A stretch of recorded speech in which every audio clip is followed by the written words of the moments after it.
Romain Dobry qui nous accompagne ce matin depuis Bourse Direct. Une pause salutaire pour les marchés avant une semaine à la fois courte et dense, Romain. Bonjour, oui effectivement peut-être une pause alors qu'on entame une nouvelle échéance sur les marchés dérivés. On a clôturé vendredi celle de novembre et on est désormais en décembre sur les options et les futurs.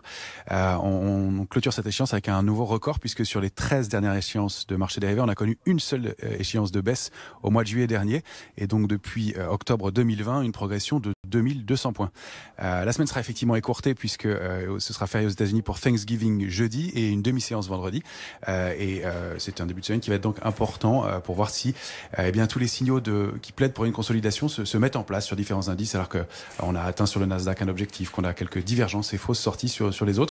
On va pouvoir observer ça et la macroéconomie va nous y aider puisqu'effectivement la semaine va être non seulement assez chargée mais en plus compactée à cause de Thanksgiving. Donc lundi, aujourd'hui on aura notamment les ventes de logements aux États-Unis. Mardi, ce sera le PIB en Allemagne et la grosse journée, ça va être mercredi avec l'IFO du climat des affaires en Allemagne, les chiffres hebdomadaires de l'emploi américain qui habituellement sont publiés le jeudi, qu'ils seront donc mercredi cette semaine, les commandes de biens durables aux États-Unis, le PIB préliminaire pour le troisième trimestre américain toujours mercredi, l'indice des prix à la consommation aussi mercredi, et puis en fin de journée, les minutes de la Fed, donc le compte rendu de la dernière réunion de la Fed qui sera publié donc mercredi soir.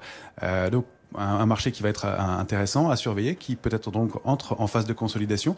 Sur l'indice parisien, ça se joue entre 7085 et 7155, cette pause pour l'instant. Si on rompait ou on débordait l'un de ces niveaux, on pourrait accélérer. Au-dessus, ce serait pour aller chercher une zone située entre 7185 et 7220.